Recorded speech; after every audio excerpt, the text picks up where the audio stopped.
Daniel, standing firm in a crooked system. When Babylon conquered Jerusalem, they carried away young people from noble families. Among them were Daniel and his friends, Hananiah, Mishael, and Azariah. They were far from home, under a foreign empire. Everything familiar was gone, yet their faith in God was not taken from them. King Nebuchadnezzar selected these young men to be trained for service in his palace. For 3 years, they would study Babylon's language, literature, and customs. They were given rich food and wine from the king's own table. To most people, it looked like opportunity and privilege. To Daniel, the food represented more than a meal. It was part of being shaped by Babylon's values and loyalties.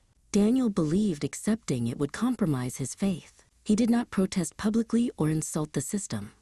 He made his decision quietly and firmly. He would not defile himself. Daniel approached the chief official with respect. He asked for a simple test.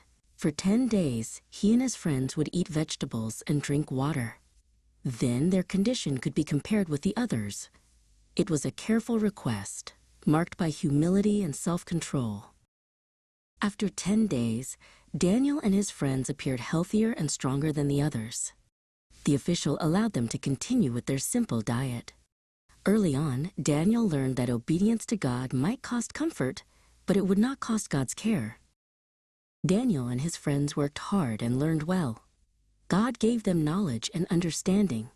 When their training ended, the king examined them and found them exceptional, far beyond the others. They were appointed to serve in the royal court. Years passed. Kingdoms shifted.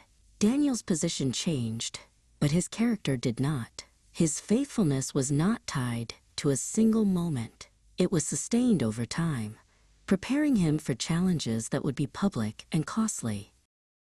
King Nebuchadnezzar later issued a command. When the music played, everyone must bow in worship to an image he had erected or face death in a blazing furnace. It was not merely political loyalty being tested. It was obedience of the heart.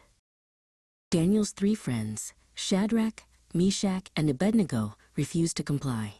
Officials who resented them seized the opportunity and reported them to the king. Their faithfulness drew attention and opposition.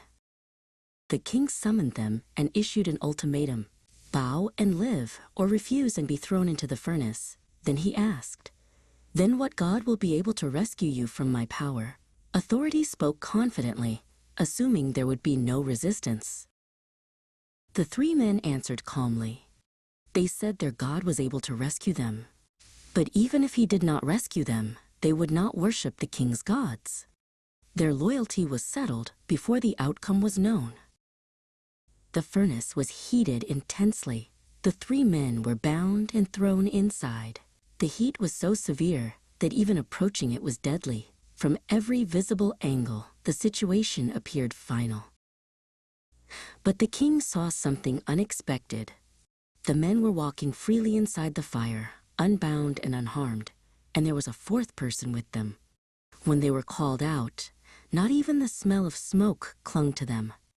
Their faith had not been consumed. Daniel continued serving for many years. Babylon fell, Persia rose, new rulers came to power. Through every change, Daniel remained steady. His faith was not shaped by political systems, but by long obedience. Under the Persian king Darius, Daniel's excellence stood out. The king planned to place him over the entire kingdom. Other officials grew jealous and searched for corruption or error, but they could find nothing wrong in Daniel's work. Unable to accuse Daniel professionally, they targeted his faith. They persuaded the king to sign a decree forbidding prayer to anyone but the king for 30 days. Anyone who disobeyed would be thrown into the lion's den. Darius signed the law, unaware of the trap. When Daniel learned the decree had been signed, he went home. As he always had, he opened his windows toward Jerusalem and prayed 3 times a day. He did not hide. He did not make a scene. He simply remained faithful. The officials reported Daniel to the king. Darius was distressed and tried to find a way to save him. but the law could not be changed. Reluctantly, Daniel was thrown into the lion's den. The king said, "May your God, whom you serve continually, rescue you." A stone sealed the den. That night, the king could not eat or sleep. At first light, he hurried to the den and called out anxiously, asking whether Daniel's God had rescued him. Daniel answered that God had sent his angel and shut the lions' mouths. Daniel was lifted from the den, completely unharmed. His faith had been tested by a crooked system and had not been broken. The people who know their God will be strong and take action. Daniel chapter 11 verse 32.